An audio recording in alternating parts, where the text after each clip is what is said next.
Olá, pessoal.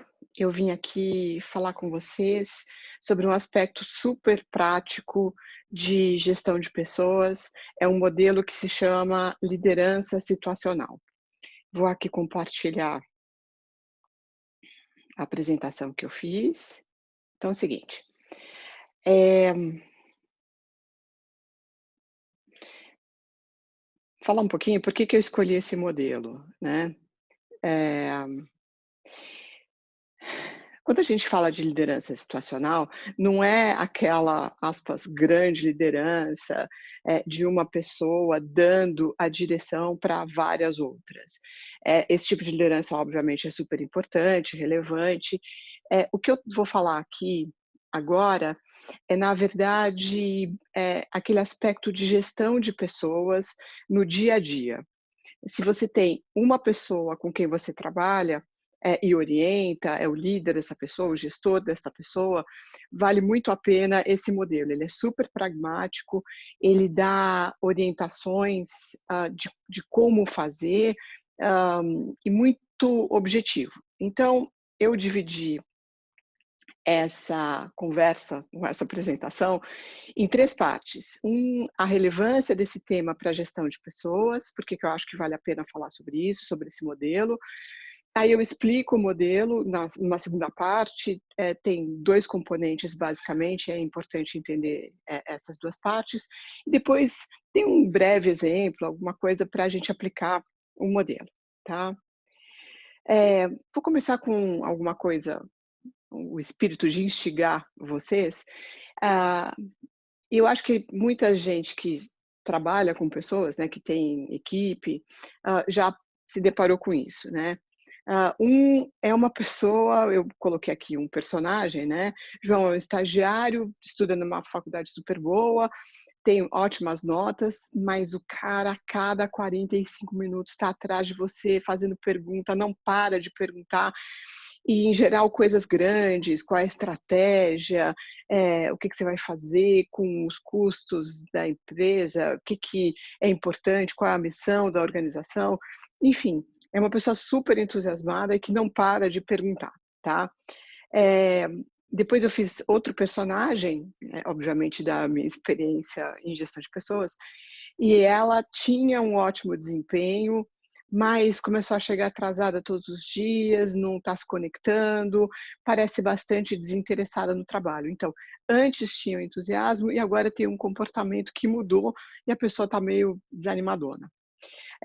Um terceiro personagem, perdão, é o Ricardo, tem um monte de ideia legal, mas, parece inseguro, reluta em apresentar para os clientes. Então, é uma pessoa que você vê que já pode, estar mais robusto na sua função, mas ainda tem muita relutância em se colocar no papel que você mesmo ou mesma se vê para ele, né. E finalmente, Michelle é uma colaboradora que pode substituir você em qualquer reunião com parceiros da organização.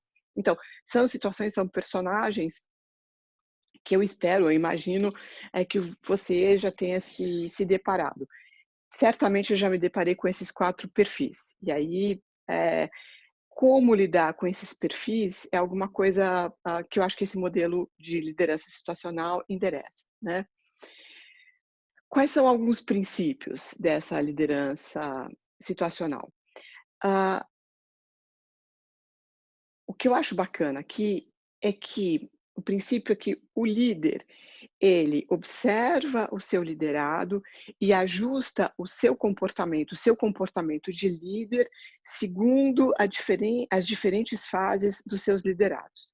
Então, o líder observa liderado, vê como é que esse liderado está, entre aspas, qual é a fase que esse liderado está, e o líder ajusta o seu comportamento de líder para, o que está acontecendo com o liderado.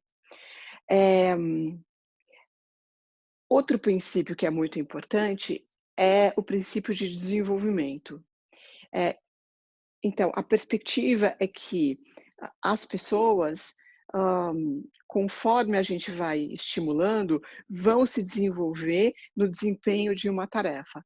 Isso é bem importante, hã, porque lembra que primeiro, ninguém nasce pronto, e tem essa visão de que as pessoas vão progredir, vão aprender, e você, como líder, pode proporcionar esse desenvolvimento e esse aprendizado, tá.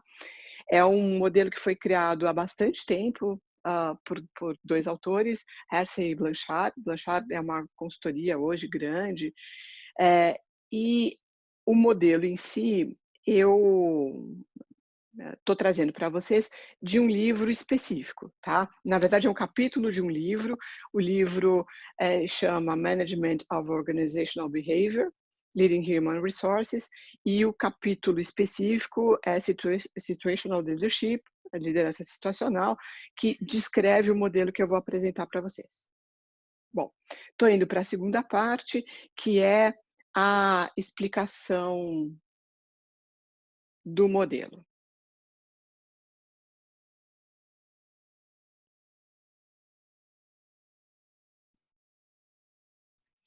Então, nessa explicação do modelo, eu vou, hã, explicar 2 partes. Então vamos continuar compartilhando aqui. A primeira parte é a maturidade dos liderados frente a uma determinada tarefa. Então, assim, isso é uma coisa bastante importante, porque quando a gente fala em maturidade, parece que é maturidade da pessoa, um fulano que é mais maduro que o outro. E não é isso que o modelo está falando. A intenção do modelo é descrever a maturidade de uma pessoa frente a uma determinada tarefa. Então, eu posso me considerar uma pessoa bastante madura, até pela minha idade, experiência de vida. Agora, frente a uma determinada tarefa, uma questão específica, por exemplo, edição de vídeo, eu sou muito imatura, não sei nada de edição de vídeo. E aí, eu tenho um grau de desenvolvimento, frente à gravação de vídeo ou edição de vídeo, por exemplo, muito baixa. Eu posso achar super bacana, nossa, estou muito animada, vou pegar os meus vídeos e editar, eles vão ficar super bonitos e vou fazer transições e pegar só a parte importante. É o que a gente chama em liderança situacional, uma pessoa entusiasmada, mas que ainda não entendeu a complexidade da tarefa, muitas vezes, e aí é uma pessoa disposta, porém incapaz.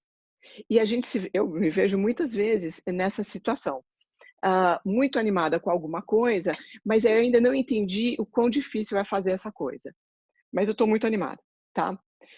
O que acontece, em geral, com as pessoas? Depois que você se depara com a complexidade da tarefa, você ainda não sabe fazer e fica bem desanimado. É o aprendiz desiludido. Diante, da dificuldade que aquela tarefa tem, eh, você percebe e fala: "Putz, eu queria tanto já chegar no final, mas vou ter que passar por esse aprendizado, e esse aprendizado é mais difícil do que eu havia antecipado". Então, é o grau de maturidade do aprendiz desiludido. E aí, se a pessoa continua se esforçando, mergulha, na tarefa, se sente desafiada e entende como é lidar com aquela tarefa, ela passa para um outro estágio que é da pessoa que é capaz, mas ainda se sente insegura. E isso é normal diante do desempenho de uma tarefa. Então, ah, com a insistência, aquele aprendiz de fato domina os maiores aspectos da tarefa, mas ainda se sente insegura em performar essa tarefa na sua plenitude. E o último grau de desenvolvimento ou de maturidade dos liderados frente a uma determinada tarefa é que a pessoa é autossuficiente, realiza aquela tarefa de uma maneira fluente. Então, o grau de maturidade dos liderados frente a uma tarefa vai desde um baixo grau, onde a pessoa é animada, mas não sabe fazer, passando por um segundo estágio, onde a pessoa se desilude diante da complexidade, para um terceiro estágio, que a pessoa já sabe fazer, mas ainda se sente insegura, e o quarto estágio, a pessoa sabe fazer e sabe que sabe. Então, há um caminhar de desenvolvimento dos liderados frente a uma tarefa. Bom, diante dos diferentes graus de desenvolvimento ou de maturidade dos liderados, um líder, pode ter comportamentos diferentes. E a gente vai dividir o comportamento do líder em 2 variáveis diferentes, óbvio, né. Uma variável que é voltada à tarefa. Então, quando o líder está preocupado com a tarefa, ou direcionar, esse líder vai falar o que, como, quando, onde, quem, tem uma via de comunicação. Esse líder, no comportamento voltado à tarefa, está preocupado em ajudar ou apoiar esse liderado a executar essa tarefa, dando informação, dando direcionamento, dizendo, explicando o que deve ser feito, como deve ser feito, onde deve ser feito, eh, quem pode ajudar, mas tem uma coisa voltada pra tarefa, tá? É uma variável de comportamento do líder. A outra variável de comportamento do líder é voltada ao relacionamento. Aí tem uma história de você ouvir mais, o seu liderado, de explicar o porquê, qual é a importância disso. Você tem uma comunicação mais voltada para a mão dupla, porque tem, eh, muito da intenção aqui dos comportamentos voltados ao relacionamento, é proporcionar você, líder, proporcionando que o seu liderado se sinta seguro, fortalecido para executar a tarefa. Então são essas 2 variáveis. Na hora que a gente, coloca as 2 variáveis juntas, então, você tem o comportamento para a tarefa aqui embaixo e o comportamento voltado para relacionamento aqui em cima, são os 4 tipos, hã, de comportamento que o líder pode ter de segundo grau de maturidade do liderado, que isso a gente vai juntar no próximo slide. Então, o que que é um comportamento com baixo relacionamento, que é esse S1 aqui, tá? Baixo relacionamento, e alta tarefa. Eu vou explicar, vou dar todo o direcionamento, vou, dar as explicações em muitos detalhes. Quando eu tenho as 2 variáveis altas, eu ainda preciso dar muito direcionamento, eu líder, ainda preciso me concentrar em como a tarefa deve ser feita, o que deve ser feito e, ao mesmo tempo, vou apoiar, esse meu liderado, porque ele está num certo grau de maturidade, tá. Então, eu vou usar essas 2 variáveis juntas. Depois a gente vai, para o comportamento 3, onde eu não preciso explicar tanto, o líder não precisa explicar muito, porque a tarefa já está mais dominada, mas preciso apoiar. Então tem um grau de relacionamento, um alto grau de investimento no relacionamento. E no último, que é o delegar, a gente tem, pouco investimento nos 2, porque a pessoa sabe e sabe que sabe, tá. Bom, hã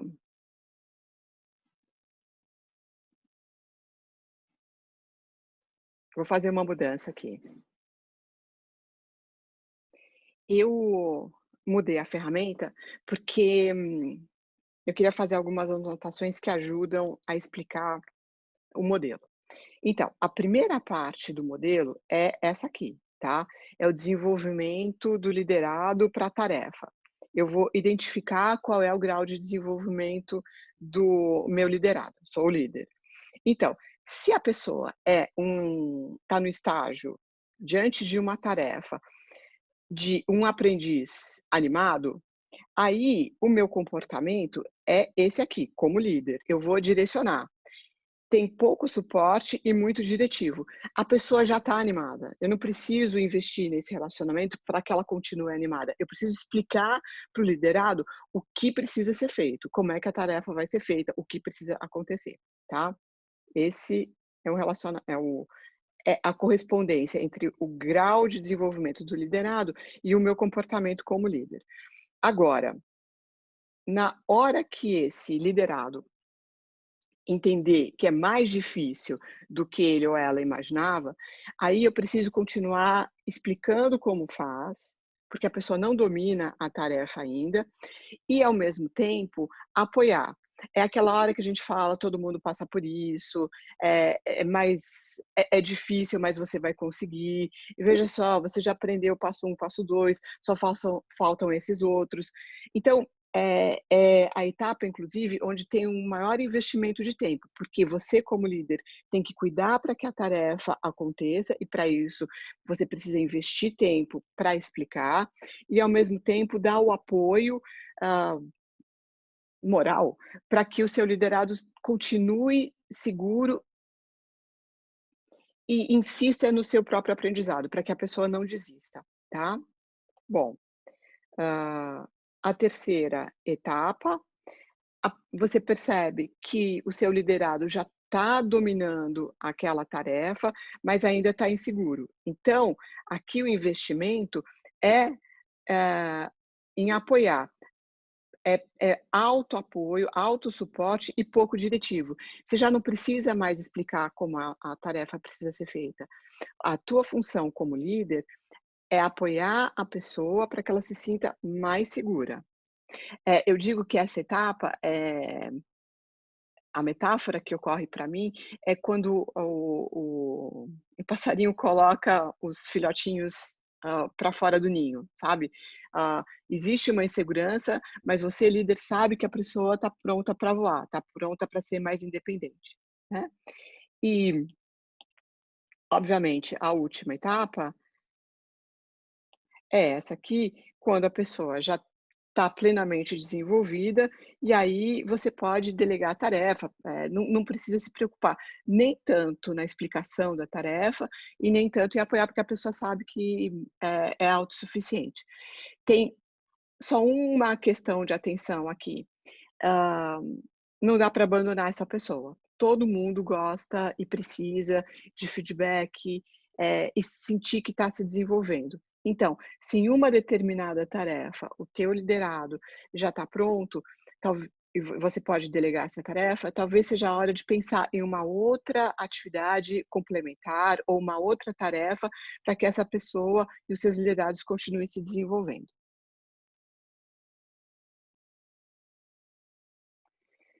Eh, então, vale a pena a gente fazer um pequeno resuminho do modelo, né.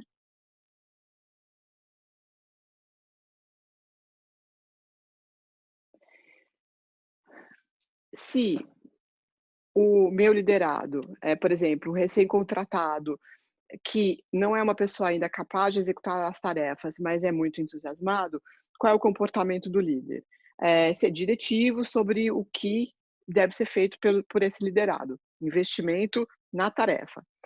Aí, se esse meu liderado passa para o estágio de um aprendiz desiludido, tem pouco compromisso, alguma competência, então você percebe que a pessoa estava muito animada e desanimou, aí tem um investimento tanto na tarefa como no relacionamento. Treinar o liderado para o que deve ser feito e aí apoiá-lo também, né. Já no terceiro, se a pessoa é capaz, mas cuidadosa, tem uma competência alta ou média, aí o teu, investimento é no relacionamento, o teu investimento como líder é no relacionamento, é apoiar, é fazer com que a pessoa se sinta mais segura, porque ela já sabe executar aquela tarefa. E aí, no último, você tem um realizador autossuficiente, é delegar o que precisa ser feito. Voltando àquela questão que então, não pode esquecer dessa pessoa, vou pensar numa outra tarefa para que a pessoa trilhe esse mesmo caminho em outra tarefa, e depois outra, tá. Hã, então, acho que vale a pena a gente passar para a terceira parte, né, que é a aplicação desse modelo. Eu pensei num exemplo, de uma pessoa que, ah, voc você tem lá, é uma auxiliar administrativa e você fala: "Putz, essa pessoa acho que tem um potencial bacana, vou pedir para ela me ajudar com dados aqui na planilha". E a pessoa fica super animada, fala: "Nossa, eu entendo de planilha, sei somar, sei dividir, eh, gosto de planilha", né. Agora, o que você aí no seu negócio faz, ou na sua organização, é um pouco mais sofisticado do que só somar, subtrair e dividir, né, colocar os dados na planilha. E aí, você usa algumas funções mais sofisticadas de procura de dados, de análise desses dados, e aí, eh, na hora que você apresenta o que precisa ser feito, como lidar com essa planilha, a pessoa fica um pouco pode ficar um pouco assustada, é o exemplo que eu imaginei, né. Dessa pessoa fica frustrada, porque ela acaba entrando com muitos dados manuais, leva um tempão, tem que conferir, eh, e eu acho que aqui, hã, que muitas vezes a gente comete alguns erros, né. Você vê que a pessoa tem potencial, explica mais ou menos o que deve ser feito e mais ou menos larga a pessoa, porque às vezes foi desse jeito que a gente mesmo aprendeu, né. Vai lá, faz um curso, se vira. Eh, e o se vira funciona só para algumas pessoas. Eu acho que, pensando nesse modelo de liderança situacional, você pode, apoiar as pessoas, hã, explicar o que precisa ser feito e também dar mais segurança para elas. Então, quando a sua liderada entrar nesse estágio de ficar frustrada, lembra que você tem 2 coisas para fazer.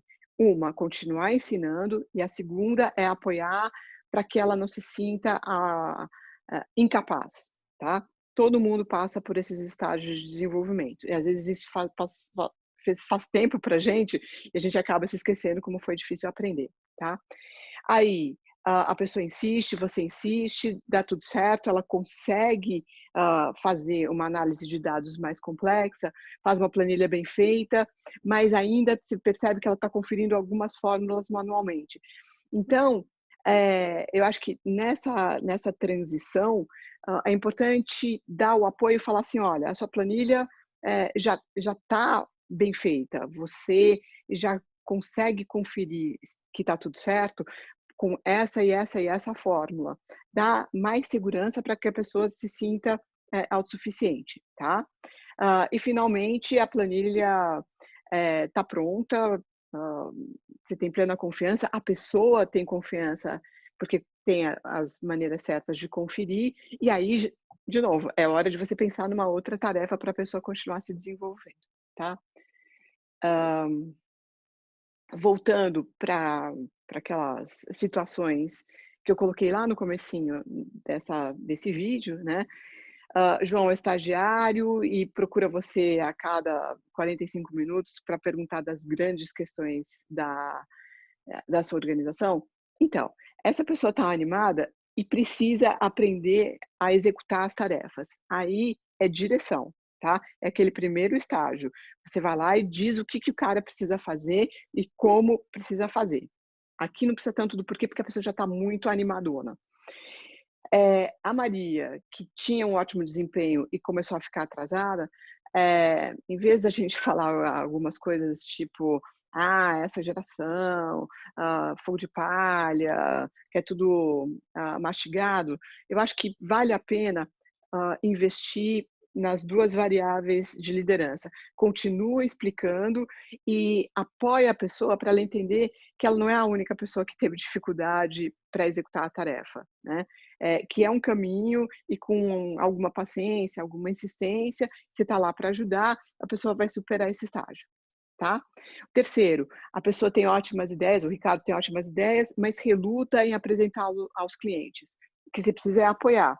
Então, eventualmente, o que pode acontecer, você vai junto na conversa com o cliente, ou está junto, né, na reunião com o cliente, mesmo que virtualmente, eh deixa combina com o Ricardo como ele pode ensaiar, quais são os pontos mais importantes que é para abordar com o cliente, deixa a pessoa, conduzir a reunião, por exemplo, se está lá para dar um apoio se tiver alguma dúvida. Não captura a reunião para você. Você está lá para apoiar o Ricardo, esse é o seu objetivo, e obviamente para fechar o negócio, se for essa a questão. Mas, além disso, a o teu papel como líder de alguém que está nesse estágio 3 de maturidade, é apoiar a pessoa, tá. Deixa ela brilhar. E fica aqui só segurando a onda, obviamente para não perder o negócio. E a última, situação, que é uma colaboradora que pode substituir você em qualquer reunião. Ótimo, você está super sossegado, provavelmente a sua liderada também fica bastante orgulhosa em poder substituir você. A próxima questão, a questão que eu deixo para pensar é qual é a próxima tarefa para que a Michelle continue se desenvolvendo. Muito bem. É isso, desejo muitas interações produtivas entre líderes e liderados.